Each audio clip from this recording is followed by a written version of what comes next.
Hey guys, it's Alicia.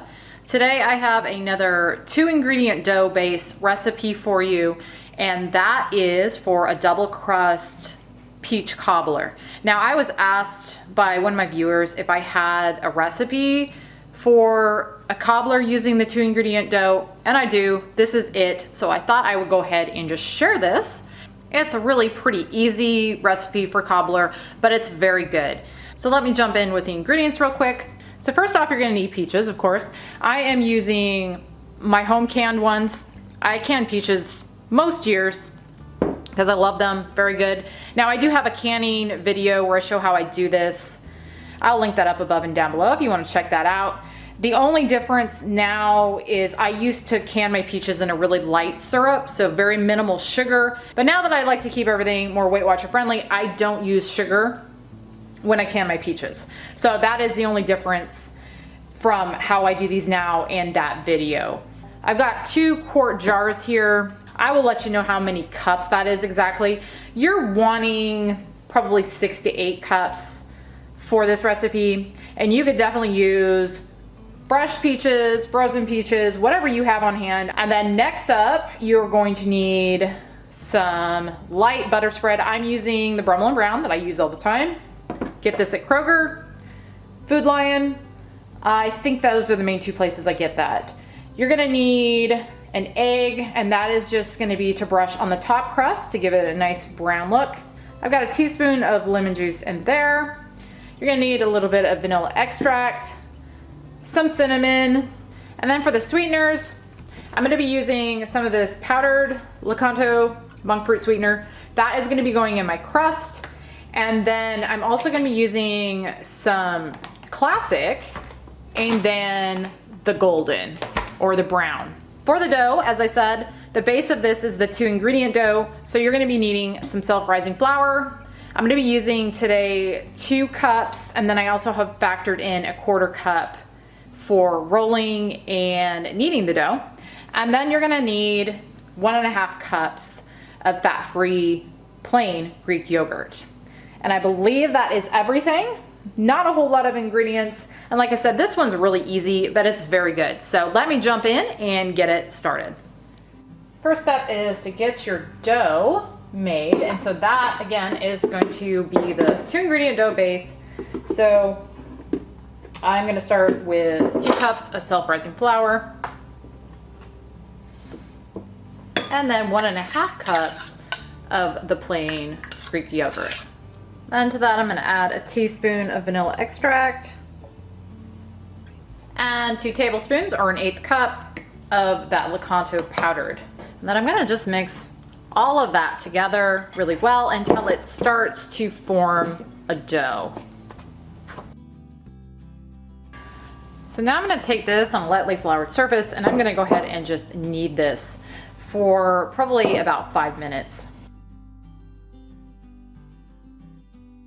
Here is how my dough is looking. I've got that all kneaded out. So now what I'm gonna do is I'm gonna take it and I'm gonna cut it in half. And then I'm gonna take each half and I'm gonna roll it in a rectangular shape. I'm gonna be putting this in a 13 by 9 inch dish. So that's kind of the shape that I'm going for. Okay, I've got that rolled out. It doesn't have to be perfect because you can kind of maneuver it around in the pan. Also, I've got my oven preheating at 375 right now. So now I'm gonna take my 13 by 9 inch casserole dish here. To the bottom of it, I'm gonna add a tablespoon of the Brown. And I'm gonna kind of just spread this along the bottom of the pan as evenly as I can. Like that, and then I'm gonna take my crust and I'm gonna lay it over the top of the butter spread.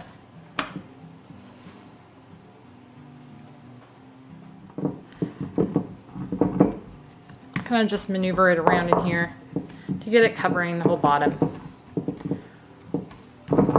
Doesn't have to be perfect, yeah, like that. Okay, and then on top of that, I'm gonna sprinkle half of this cinnamon sugar, or cinnamon and Lakanto, I guess, technically. I've got 2 tablespoons of the Lakanto Classic in here, with a teaspoon of the cinnamon, and I just kind of shook it up. So again, I'm going to sprinkle just about half of this on the bottom of the crust, or the top of the crust, I should say. I'm going to go ahead and roll out my other dough, and then I'm going to get started on my peach filling. For my peach filling, I've got a large bowl here. Went ahead, drained my peaches, and I also measured them out. I've got about 7 cups here. And again, I said you want anywhere between 6 and 8 cups. So right in between.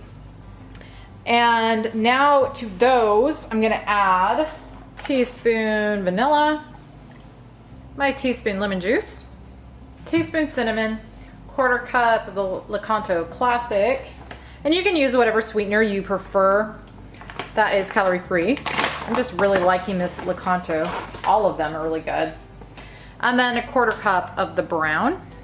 And then finally 4 tablespoons of that Brummel & Brown that I've melted. And now I'm gonna just stir all this together.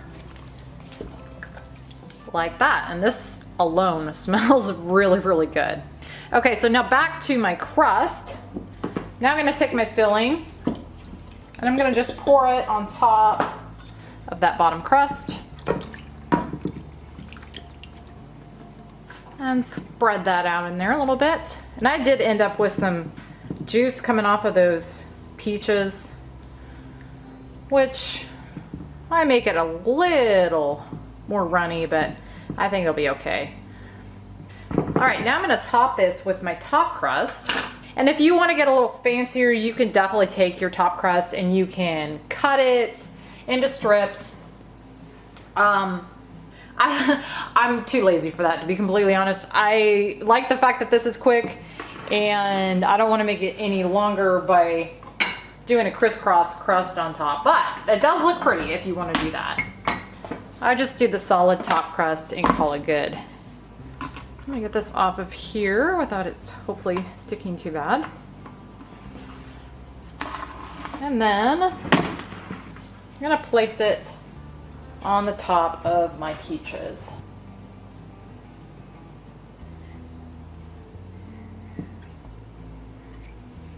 And this doesn't have to be perfect. Going for more of a rustic look here. So now that I've got that on there, I'm gonna take my lightly beaten egg and I'm gonna just brush that on the top of the crust.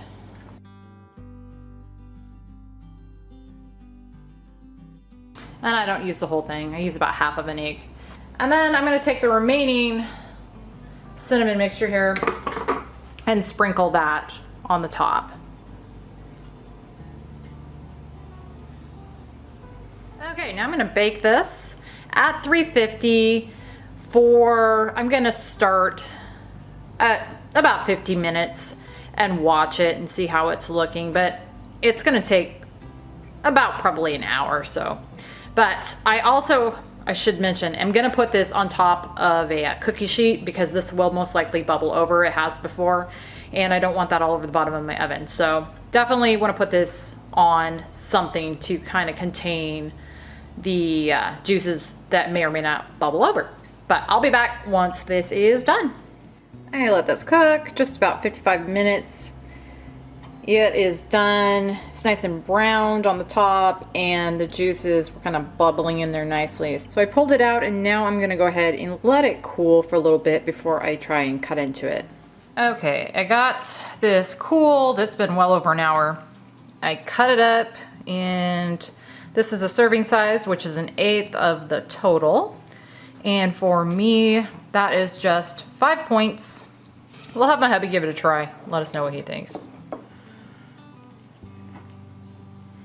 Probably should have done a little warmer than it currently is. Oh, you lost that bottom crust there.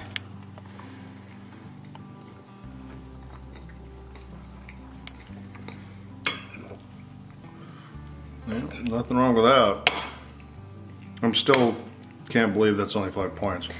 Yeah, it's pretty low because that is a good sized piece. I don't know if you could tell when I showed it that it's, you know, the size of it, but 1/8 of that 13 by, where are you going? 13 by 9 casserole is just 5 points. Thoughts on the sweetener? Because I'm still really loving that monk fruit. What do you think? I can't tell. It doesn't. It just tastes like sugar. It does, yeah. That's what's kind of mind-boggling to me is that's the only substitute for sugar I've used that tastes like actual sugar. Sorry, the dog is drinking water over there. So, there was a comment on one of your videos asking if that 2-ingredient dough tasted like yogurt. Yes. And I don't. So I really wanted to focus on that. Since that's the first time you've had it since that comment? Mm-hmm. Yeah. I don't think so. Well, I mean, there's a little bit of a, like in this, some dishes I think maybe you can taste kind of that tang, for lack of a better description. You know, yogurt's kind of tangy, maybe. Maybe sour, not in a bad way. Rocky. But with this dish, because it's so sweet. You can't tell. No, not at all. That's what I was gonna say. That was kind of a hard question for me to answer. When people ask me, and I've been asked that before, can you taste the yogurt? I know, he's just gonna keep, can you get him to stop? Right. Can you taste the yogurt in the dough? I love yogurt, so I don't know that I would taste it anyway. Does that make sense? Yeah, and I'm gonna say no. If I didn't know what that was made of, I wouldn't say this tastes like yogurt. I think I can taste it in like the pizza dough probably better than something like this. Because in something like this, I don't think you can taste it at all. This just tastes like dough. Yeah. All right, well, anyway, that was long-winded. Sorry about that. Well, the dog didn't help. The dog didn't help us over there drinking water. Okay, thank you. But yeah, this is definitely good stuff. I love that dough for all kinds of things. It's just another example, and it keeps the points down too, along with the monk fruit. But anyway, that is the double crust 2-ingredient dough double crust peach cobbler. I hope you guys enjoyed. Thank you as always. He's trying to take that. We will see you on the next one. Thank you as always for watching. We'll see you on the next one.